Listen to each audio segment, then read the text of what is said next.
أعوذ بالله من الشيطان الرجيم. بسم الله الرحمن الرحيم. إن الحمد لله نحمده ونستعينه ونستغفره ونعوذ بالله من شرور أنفسنا وسيئات أعمالنا. من يهده الله فلا مضل له ومن يضلل فلا هادي له، وأشهد أن لا إله إلا الله وحده لا شريك له، وأشهد أن محمدا عبده ورسوله، صلوات الله وسلامه على سيد المرسلين رحمة للعالمين محمد وآله وأصحابه وأهل بيته أجمعين. أما بعد، السلام عليكم ورحمة الله وبركاته. د قصص الانبیاء علیهم السلام لسمه پته. محترم ورونو، په تیره نهمه پته کې موږ د یوسف علیه السلام په قصه کې هغه حالات بیانول چې یوسف علیه السلام خپل ورور بنیامین د هغه نور ورونو څخه د کټوري د غلا په تهمت را وګرځاوه، او ورونو چې هر څه زارۍ ورته وکړې چې د ده پر ځای له موږ یو نفر واخله، خو یوسف علیه السلام نه ومنل. نو د یوسف علیه السلام هغه ورور چې یهودا ورته ویل کېده خپلو نورو ورونو ته وویل دا څنګه کېدلی سي چې موږ د خپل پلار ته بېله بنیامینه ورسو، ځکه موږ د خپله پلاره سره د هغه د وروستلو وعده کړې ده. نو ویل زه خو هېڅکله له مصره نه وځم تر څو چې پلار مې اجازه نه وي راته کړې، یا په دغه وخت کې د الله جل جلاله له طرفه بله فیصله وسي، مثلا زما د مرګ وخت به راسي مړ به سم، یا به په یوه تدبیر سره بنیامین ته نجات ورکړم. نور یې هم خپلو ورونو ته وویل. الله جل جلاله فرمایي: ارجعوا إلى أبيكم فقولوا يا أبانا إن ابنك سرق وما شهدنا إلا بما علمنا وما كنا للغيب حافظين واسأل القرية التي كنا فيها والعير التي أقبلنا فيها وإنا لصادقون. يعني تاسي بیرته خپل پلار ته ورسئ او ورته ووایاست زموږ پلاره واقعه خو دغسې پیښه سوه چې ستا زوی بنیامین غلا وکړه، او موږ بل څه نه دي ویلي مګر هغه مو وویل چې موږ په خبر یو. یعنې ومو لیده چې د پاچا کټورۍ د ده له باره راووتی، او کله چې موږ ستا سره د ده د بیرته راوستلو وعده کول موږ په دې نه خبر چې دی به غلا کوي. که ته زموږ خبره نه منې نو د هغه کلي د خلقو څخه پوښتنه وکړه چې په هغه ځای کې دغه واقعه پیښه سوه، او د هغې قافلې څخه پوښتنه وکړه کومه چې موږ د هغې سره مخ پر فلسطین را رهي سوو، او خامخا موږ په دغه خپله خبره کې رښتیا ویونکي یو، خلاف یا درواغ نه وایو. ورونو، تاسې د خبرو دغه فرق او توپیر ته متوجه سئ. په هغه اول وار کې چې دوی ویل یوسف علیه السلام شرموش وخوړی، نو یې خپل پلار ته وویل: وما انت بمؤمن لنا ولو كنا صادقین. یعنی ته زموږ خبره نه منې که څه هم موږ په دغه خپله خبره کې رښتیا ویونکي یو. یعنی رښتیا خو نه وایو مګر که څه هم موږ رښتیا ویونکي یو ته یې نه منې. مګر دا وار د بنیامین په باره کې یې څه وویل؟ دوی وایي و انا لصادقون، یعنی موږ خامخا رښتیا ویونکي یو. مګر یعقوب علیه السلام د دوی خبره نه ومنل او ورته ویې ویل: قال بل سولت لكم أنفسكم أمرا فصبر جميل عسى الله أن يأتيني بهم جميعا إنه هو العليم الحكيم. وتولى عنهم وقال يا أسفا على يوسف وتولى عنهم وقال يا أسفا على يوسف وابيضت عيناه من الحزن فهو كظيم. یعقوب علیه السلام وویل داسې نه ده لکه دغه تاسې چې وایاست، بلکې ستاسې نفسو تاسې ته یو کار شوی ایساوه نو تاسې هغه کار وکړئ. اوس نو زما کار صبر جمیل دی. مفسرینو د صبر جمیل ترجمه په څو قسمه سره کړې ده. لومړی، صبر جمیل هغه صبر ته ویل کیږي چې انسان پټه خوله وي او هیڅ چاته شکایت نه کوي. دوهم، زما صبر ښه صبر دی. دریم، اوس نو صبر ما ته ګټه را رسوي بل کار فایده نه لري. څلورم، په دغه صبر سره زما کار جوړیږي. پنځم، نو زما دپاره صبر ښه دی. شپږم، ما ته ښه صبر کول ښایي. داسې نورې ترجمې هم شته. نو یعقوب علیه السلام وویل زما دپاره په پټه خوله صبر کول پکار دی او نږدې ده چې الله جل جلاله به دوی ټوله ما ته راولي او بېشکه چې همدغه الله جل جلاله ښه عالم دی او د ښه حکمت خاوند دی. او یعقوب علیه السلام له دوی مخ واړوه، یعنې دوی پرېښول او له دوی جلا سو. د دغه نوي زخم په رسېدلو د یعقوب علیه السلام هغه پخوانی زخم، هغه زخم چې د یوسف علیه السلام د ورکېدلو او جلا کېدلو په سبب ورپېښ و بیا تازه سو. نو به یې ژړل او ژړل، ډېره ترخه او شدیده ژړا یې کول او د دغې ژړا سره به یې ویل ای افسوسه، ای زما غمه، د یوسف پر جلاوالي راسه، د غدې وخت دی. او سترګې یې سپینې شوې. د ډېر غم، ډېرې ژړا او ډېرو اوښکو په سبب یې پر سترګو پردې راغلې او په سترګو ړوند سو. خپل قهر او غم یې دننه په خپل ځان کې زغمی، بل چاته یې نه ښکاره کاوه. سبحان الله، دا د انسان طبیعت دی. کله چې په ښکاره ژاړي، خپل غمونه او تکلیفونه چاته بیانوي، درد او غم یې لږیږي. د خلقو همدردي د ده جوش او خروش، د ده درد او غم ورلږوي. مګر هغه څوک چې د خلقو څخه جلا او تنها سي او بیا غم کوي او ژاړي، د هغه غم نور هم پسې زیاتیږي او دغه ته کظیم ویل کیږي. نو یعقوب علیه السلام په درد او غم کې پټ و او دغه غم نه بلکې غمونه یې په پټه او تنهایی کې زغمل، بل چاته یې حال نه وایه. په هغه حدیث شریف کې چې امام بخاري، ترمذي، ابن ماجه او احمد یې د سعد ابن ابي وقاص رضی الله تعالی عنه څخه روایتوي، وایي د رسول الله صلی الله علیه و آله وسلم څخه مې پوښتنه وکړه په خلقو کې کم څوک یا کومه ډله په سخت امتحان امتحانیږي؟ رسول الله صلی الله علیه و آله وسلم وفرمایل انبیاء علیهم السلام په ډیرو سختو امتحانو ازمویل کیږي او بیا تر هغه وروسته هغه څوک چې الله جل جلاله ته نږدې وي او دغسې درجه پر درجه یو بنده د دین پر اندازه ازمویل کیږي. که چیرې پر دین ټینګ او پر دین ثابته و د هغه امتحان سخت وي، که په دین کې کمزوری و نو بیا یې امتحان په کښته درجه کې وي. تاسې ته معلومه ده چې د اول صنف او دولسم صنف امتحان فرق او توپیر سره لري. د الله جل جلاله د بندگانو څخه ازموینې او امتحانونه تر هغو نه جلا کیږي تر څو دغه بنده داسې وګرځوي چې دی پر مځکه رهي وي او یوه ګناه هم نه وي پر پاته. دا د حدیث شریف ترجمه وه. اوس مو ولیده چې د مسلمانانو دپاره هغه تکلیفونه او هغه زحمتونه چې دوی ته پیښیږي هغه د دوی د درجو د لوړولو یا د ګناهو د رژولو دپاره وي او بیا د الله جل جلاله د ازموینو ډولونه ډیر زیات دي.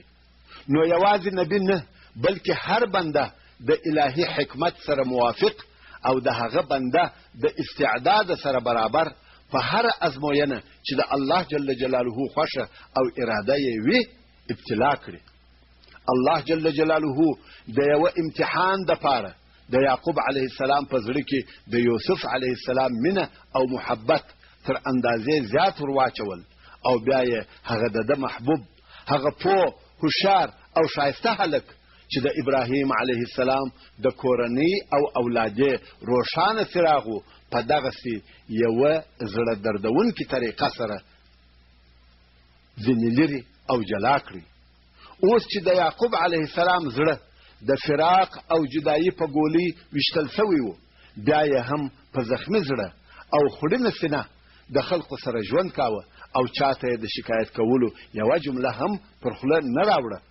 د مخلوق په حضور یې خپل غم نه بیاناوه، نه د چا څخه د غچ او انتقام اخیستلو په فکر کې و او نه یې د خولې څخه د غم او خواشینۍ خبرې راوتلې.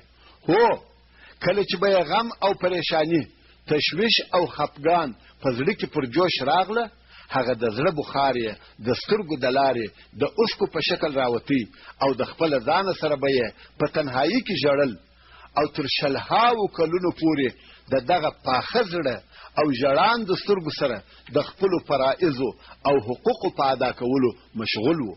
په هیڅ کار او هیڅ وظیفه کې هیڅ نقص او خلل ځینې پیښ نسو. په هره اندازه چې د یعقوب علیه السلام زړه د یوسف علیه السلام په فراق او جدایي کې پخېدی او د سترګو څخه یې اوښکې بهېدې، هغونه به یې د الله جل جلاله په دربار کې د عجز او نیاز، توبې او استغفار اظهار کاوه.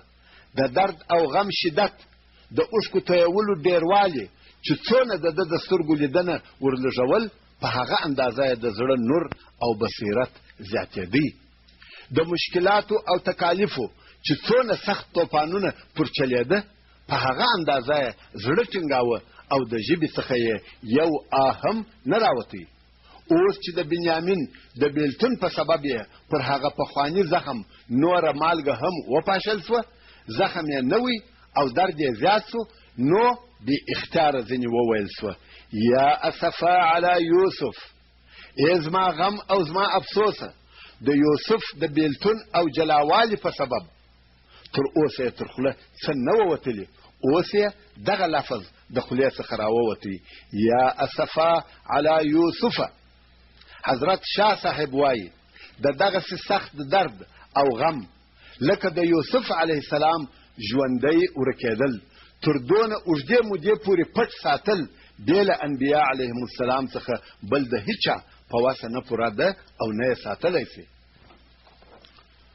صاحب کشاف وایي حضرت رسول الله صلی الله علیه و آله وسلم د جبریل علیه السلام څخه پوښتنه وکړه چې د یعقوب علیه السلام غم په کومه اندازه او څونه و. جبریل علیه السلام وویل: د اویاوو هغو ښځو په اندازه چې تازه یې زامن مړه سوي وي. یعنی د یعقوب علیه السلام غم دونه و لکه د اویاوو هغو ښځو چې تازه یې زامن مړه سوي وي، غمونه سره یو ځای کړي. او بیا رسول الله صلی الله علیه و آله وسلم وفرمایل: د دغه غم په بدل او جزا کې الله جل جلاله څونه اجر او ثواب ورکړي. ویل د 100 شهیدانو درجه یې ورکړي. هو، د یعقوب علیه السلام په مثل هیڅوک د فراق او جدایي، د بیلتون او هجران په اور نه دی سوځل سوی.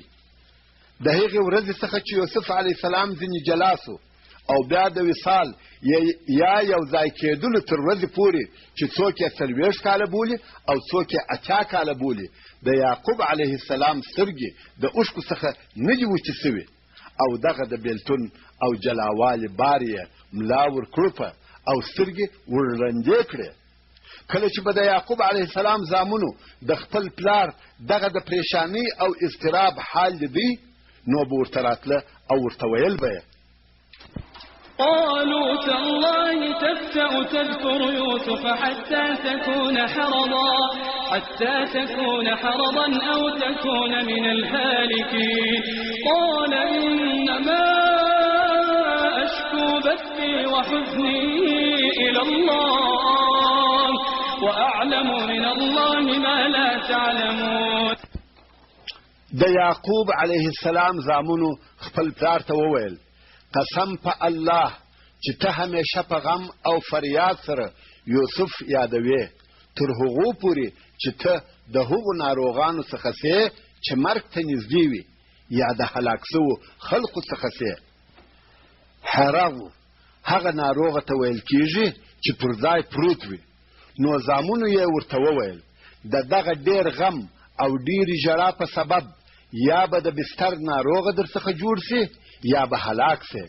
یعقوب علیه السلام وویل ما تاسې ته شکایت نه دی کړی. هو زه د خپل لوی او کوچني غم شکایت یوازې و الله جل جلاله ته کوم او زه د الله جل جلاله له طرفه په هغه څه خبر یم چې تاسې نه یاست په خبر.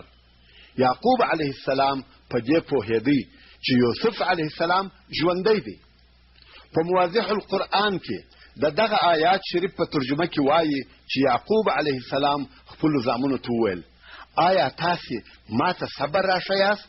بې صبره خو هغه څوک دی چې د هغه درد کم چې د خالق جل جلاله له طرفه رالیږل سوی وي شکایت و مخلوق ته کوي.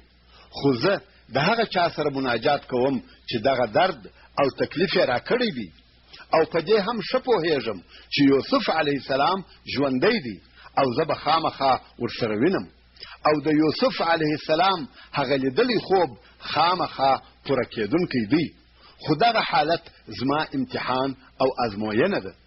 او بیا یعقوب علیه السلام ته یو نوی امید پیدا سو او خپلو زامنو ته وویل يا بني اذهبوا فتحسسوا من يوسف وأخيه ولا تيأسوا من روح الله إنه لا ييأس من روح الله إلا القوم الكافرون. ای زامنو ولاړ سئ د یوسف او د هغه د ورور لټون او معلومات وکړئ خپل حواس استعمال کړي او د الله جل جلاله لفیض منا امیده کېږي.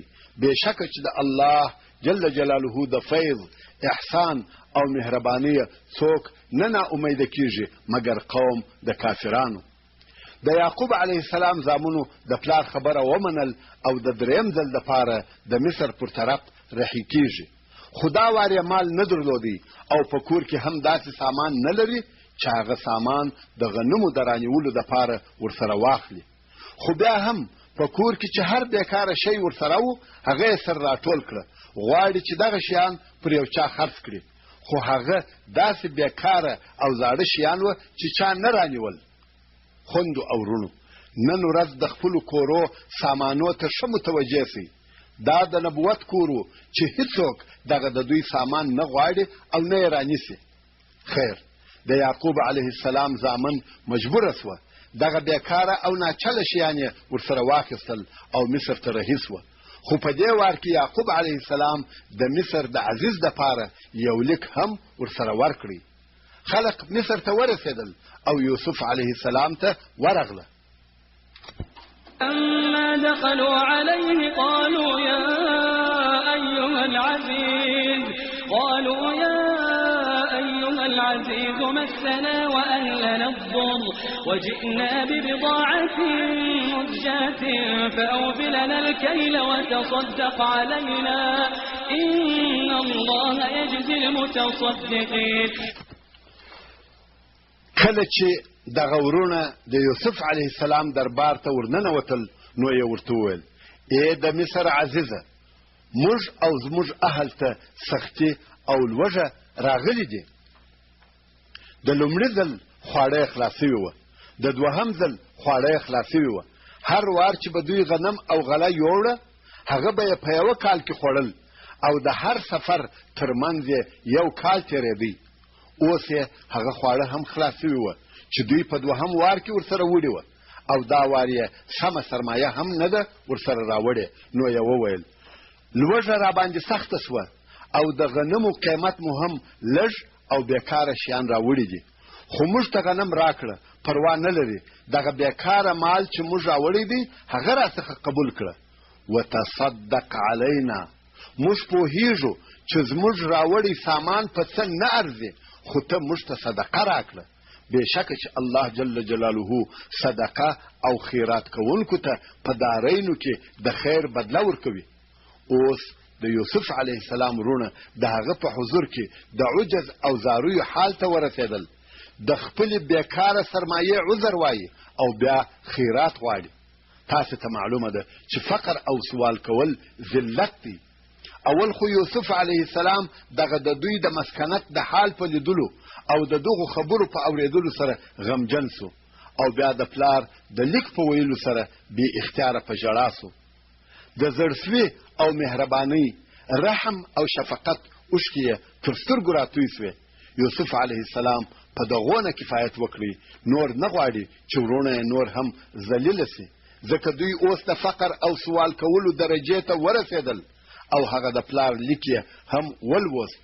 رحم او شفقت پر غالبه سو، ویې ژړل او نور د خپل ځان د پټولو طاقت نسو پکښې پاته، نو یې خپلو وروڼو ته وویل: قال هل علمتم ما فعلتم بيوسف وأخيه قال هل علمتم ما فعلتم بيوسف وأخيه إذ أنتم جاهلون قالوا أئنك لأنت يوسف قال أنا يوسف وهذا أخي قال أنا يوسف وهذا أخي قد من الله علينا إنه من يتق ويصبر فإن الله لا يضيع أجر المحسنين. ویل آیا تاسې پوهیږئ، تاسې په هغه کار خبر یاست چې تاسې د یوسف او د هغه د ورور بنیامین سره په هغه وخت کې وکړي چې تاسې جاهلان ناپوهان واست. سبحان الله. د دغو تکالیفو او مشکلاتو وروسته چې پر یوسف علیه السلام د دوی د لاسه تیر سوي وه، بیا یې هم دغسې نرمه او پسته پوښتنه ځینې وکړه چې په هغه کې د جرم او ګناه تر طرف د عذر او معذرت طرف ډیر دی. یعنی هغه کار چې ستاسې څخه هغه د ځوانۍ او ناپوهۍ په وخت کې پېښ سو، د دغه کار بدي دونه نه درته ښکاره کېده چې دا خو د پلار عاقوالی دی، د صلې رحمي قطعه کول دي او ورورګلوي داسې نه وي. خو دغه خبره یې هم د نصیحت پر ډول وه، نه د هغو د شرمولو دپاره. اوس ورونه اریان سوه چې د مصر عزیز څنګه د یوسف علیه السلام په قصه خبر دی. نو یې ورته وویل: آیا بېشکه ته چې یې خامخا ته یوسف یې؟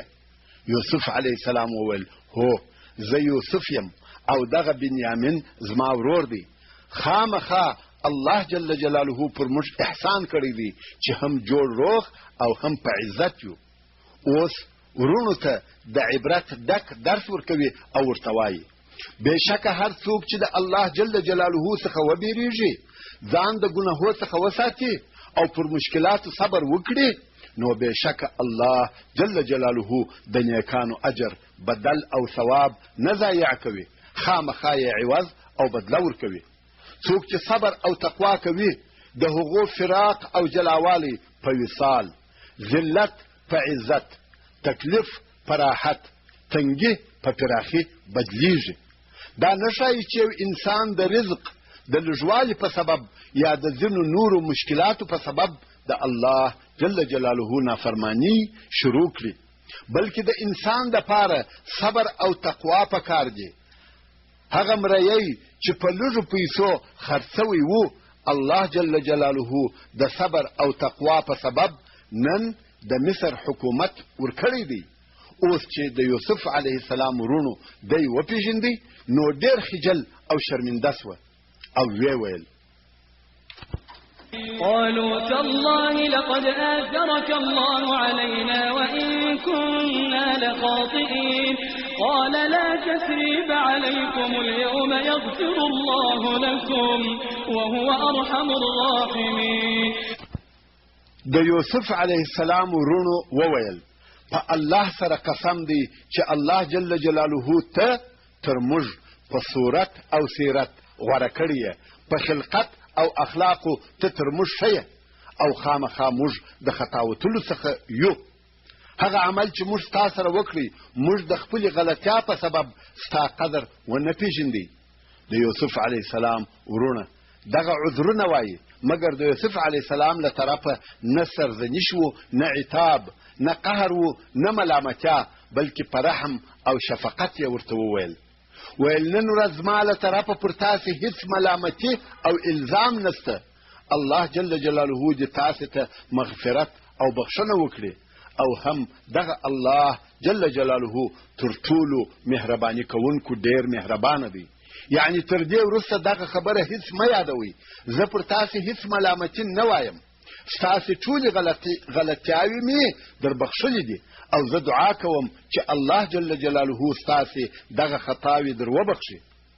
کله چې یوسف علیه السلام خپلو ورونو ته د تسلا او اطمینان ورکولو څخه فارغه سو، نو یې د خپل مهجور او سپین ږیري پلار د حال پوښتنه وکړه چې پلار مې څنګه دی.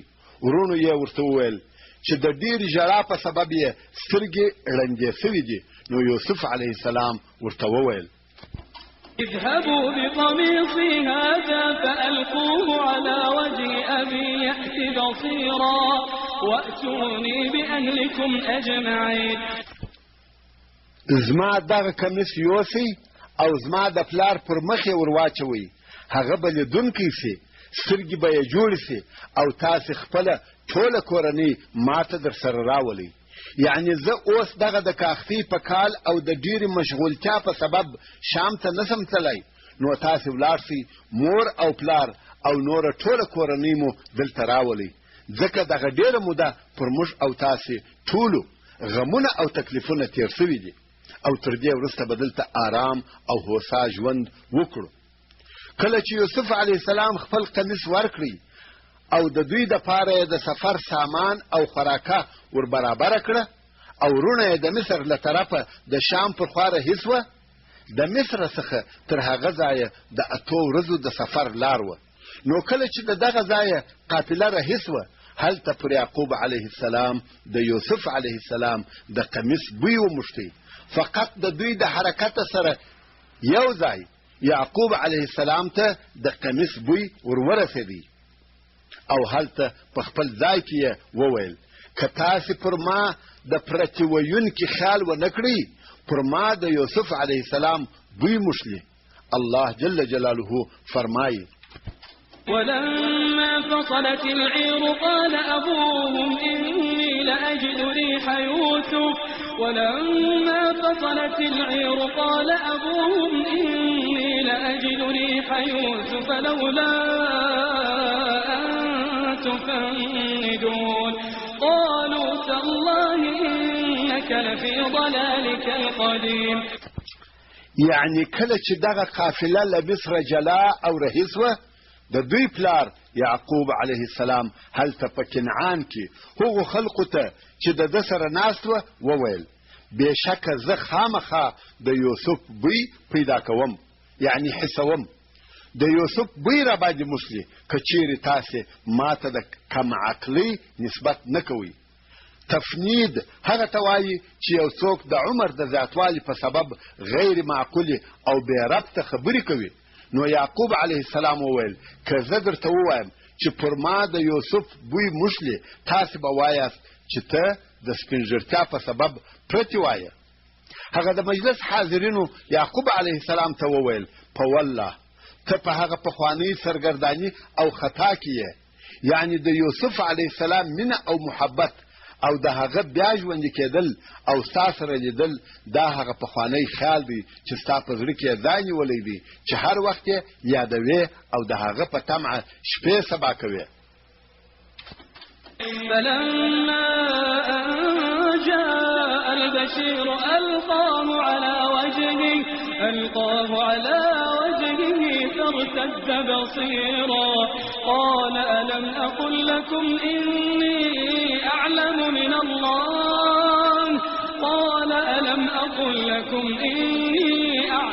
الله ما لا تعلمون. کله چې هغه زیری کوونکی راغلی او قمیص یې د یعقوب علیه السلام پر مخ ور واچاوه، نو یعقوب علیه السلام لیدونکی وګرځېدی. د یعقوب علیه السلام د سترګو لیدنه بیرته ورته راوګرځېدل، د پخوا په شان یې هر څه لیدل. نو یعقوب علیه السلام هغو خلقو ته چې پر ده یې ملامتي ویل او ورته ویلې وه چې ته په پخوانیو خیالاتو کې یې وویل. آیا ما تاسې ته نه ویلي چې زه د الله جل جلاله په ښوونه په هغو شیانو پوهېږم چې تاسې نه په پوهېږئ، چې هغه د یوسف علیه السلام ژوند او د هغه سره ملاقات او یو ځای کېدل دي.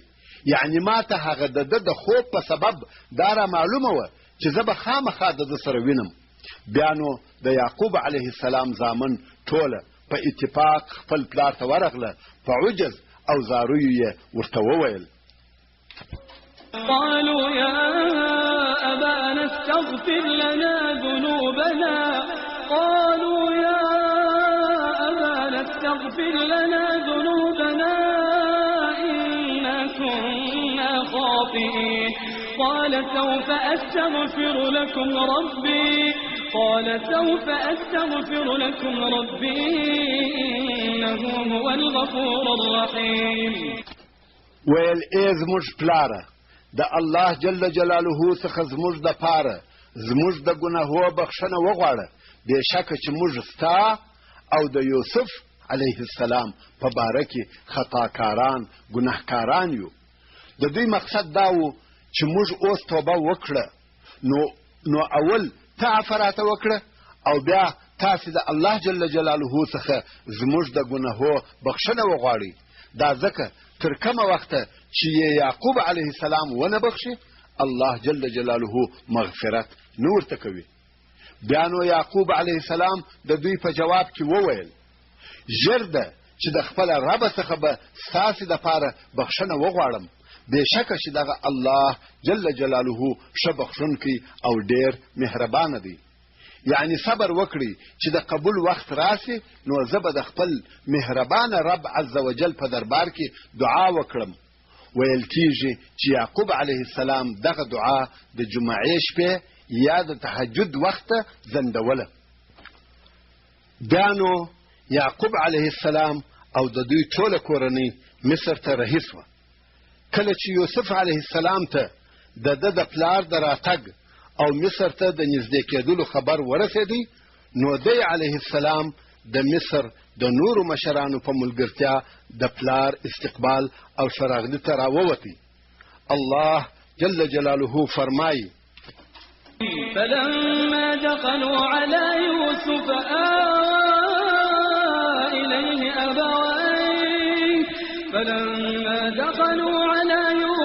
آوى إليه أبويه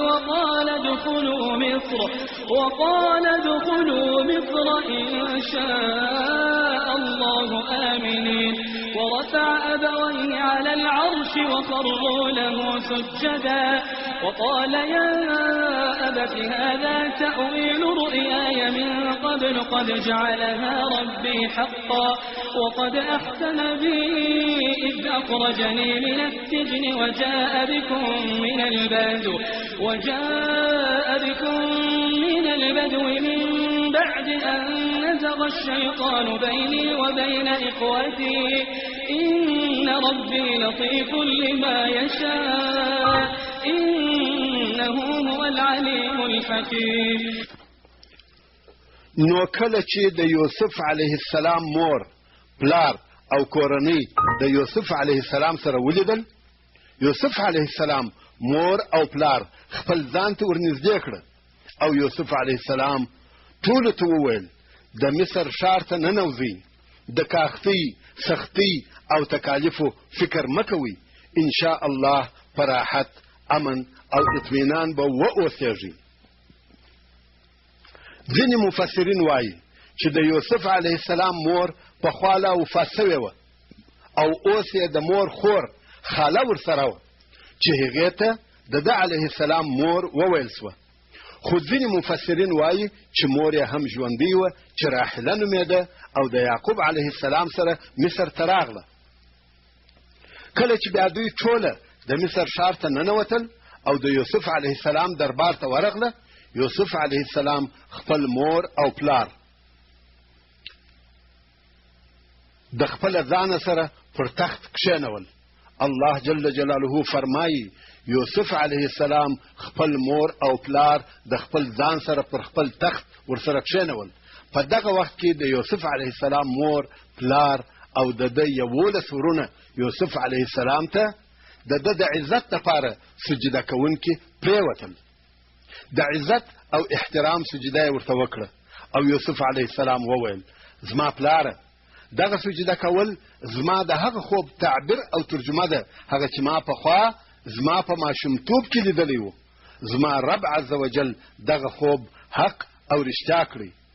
اوس یوسف علیه السلام د خپل رب عز وجل هغه نور احسانونه بیانوي چې د ده علیه السلام سره یې کړي دي او ویې ویل الله جل جلاله زما سره احسان وکړي چې له زندانه یې راویستم او تاسې د صحرا څخه پس له هغه مصر ته راوستلاست چې شیطان زما او زما د ورونو په منځ کې شر او فساد اچولی وه.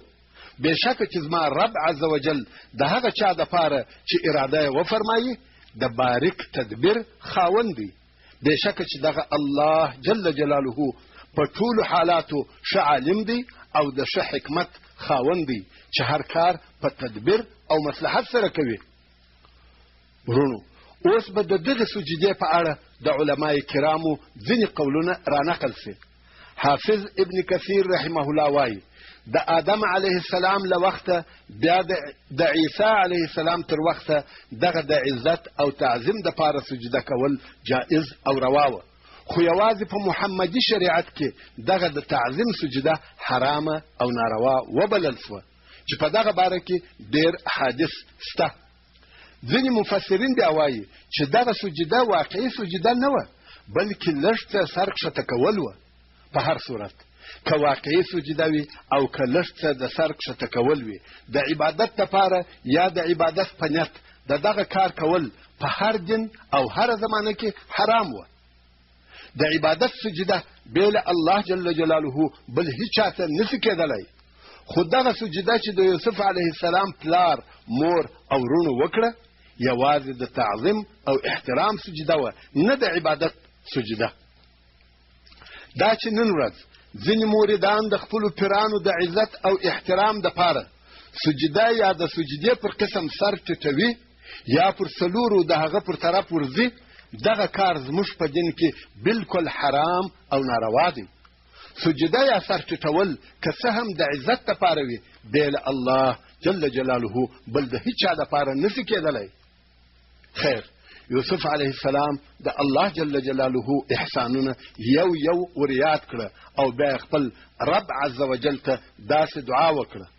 الله جل جلاله فرمایي رب قد آتيتني من الملك وعلمتني من تأويل الأحاديث فاطر السماوات والأرض أنت ولي في الدنيا والآخرة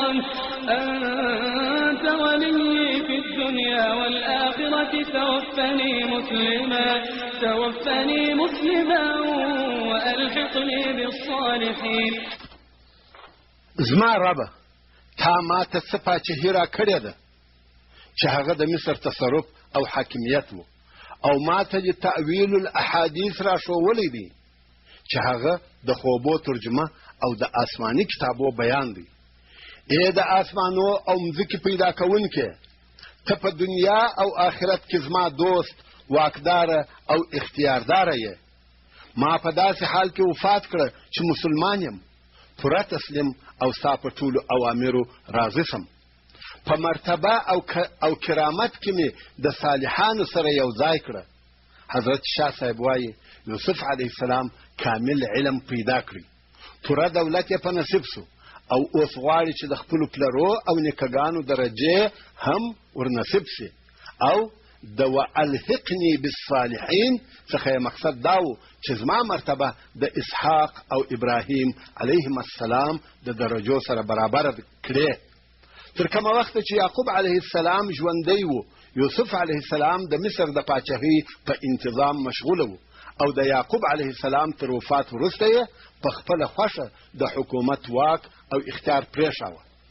مفسرین وایي چې یعقوب علیه السلام وصیت کړی و چې زما جنازه دې شام ته یوړل سي او هلته دې ښخ کړل سم، نو د ده علیه السلام تر وفات وروسته یې د ده علیه السلام وصیت عملي کړی او په شام کې ښخ کړل سو او یوسف علیه السلام ویلي وه چې داسې وخت به راسي چې بني اسرائیل به له مصره ووځي. بني اسرائیل د یعقوب علیه السلام اولاده ده. نو ویل هغه وخت د زما تابوت هم بني اسرائیل د ځانه سره یوسي. نو کله چې موسی علیه السلام د بني اسرائیل سره د مصر څخه وتی، د یوسف علیه السلام تابوت هم ورسره یوړي. والله اعلم. الله جل جلاله د یوسف علیه السلام د قصې په آخر کې فرمایي: ذلك من أنباء الغيب نوحيه إليك وما كنت لديهم إذ أجمعوا أمرهم وهم يمكرون وما أكثر الناس ولو حرصت بمؤمنين وما تسألهم عليه من أجر إن هو إلا ذكر للعالمين.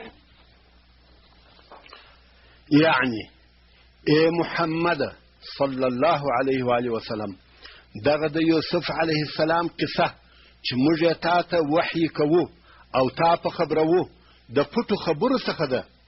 یعنی ته نه وې په خبر، او ته د یعقوب علیه السلام د زامنو سره هغه وخت نه وې ورسره چې دوی خپل فکر د دې دپاره سره راټول کړي، یعنی عزم یې وکړي چې یوسف علیه السلام څا ته وغورځوي.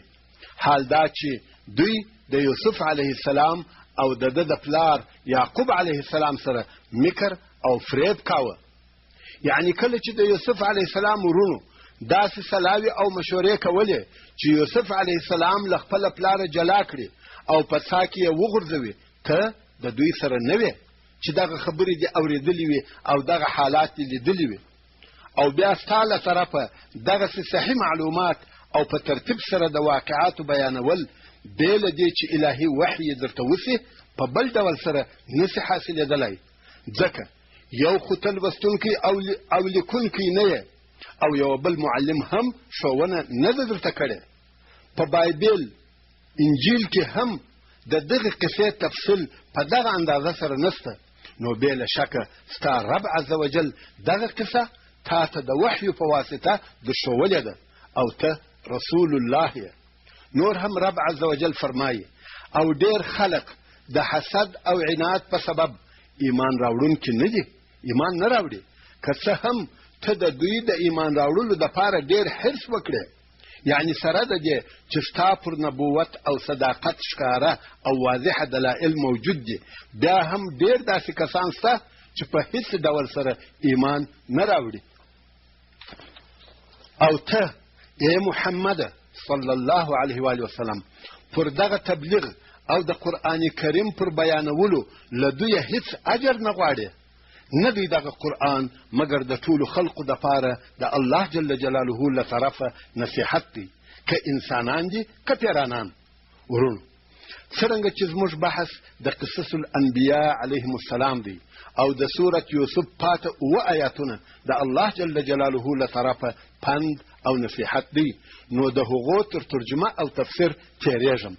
خو دونه به ووایم چې د یوسف علیه السلام په قصه کې ډېر عبرتونه شته.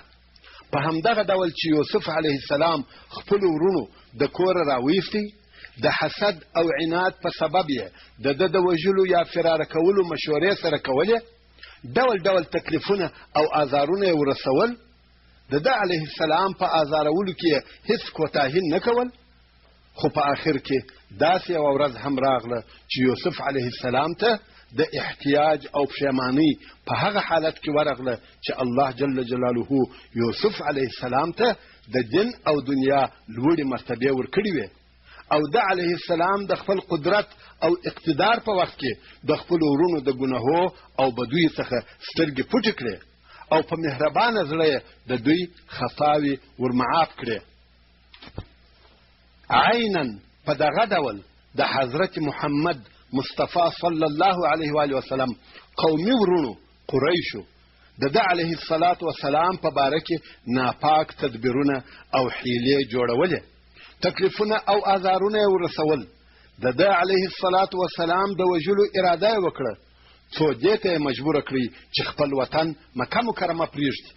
مګر ډېر ژر هغه ورځ راغله چې د اسلام او دین محمدي فاتحه بیرغ لوړ او رپانده د مکې مکرمې په ښار ورننوتی.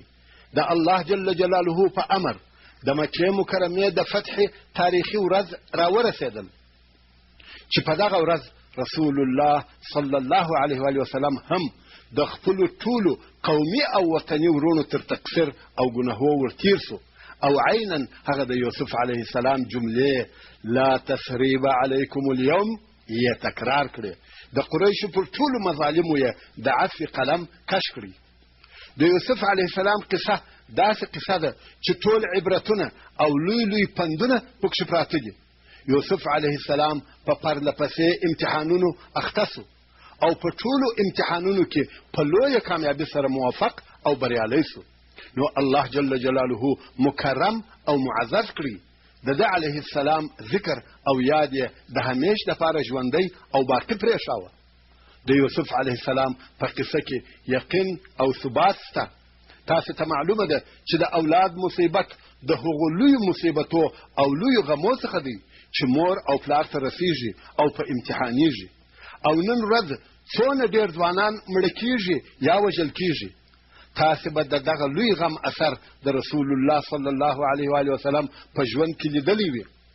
په هغه حدیث شریف کې چې امام بخاري او امام مسلم یې د انس ابن مالک رضی الله تعالی عنه څخه روایتوي وایي کله چې د رسول الله صلی الله علیه و آله وسلم ماشوم زوی ابراهیم علیه السلام وفات سو د رسول الله صلی الله علیه و آله وسلم تر سترګو اوښکې راتویېدې او ویې فرمایل بېشکه چې سترګې اوښکې تویوي او زړه غم کوي او موږ نور څه نه وایو بې له هغه چې زموږ رب عز وجل لطفا فی ته واړوه.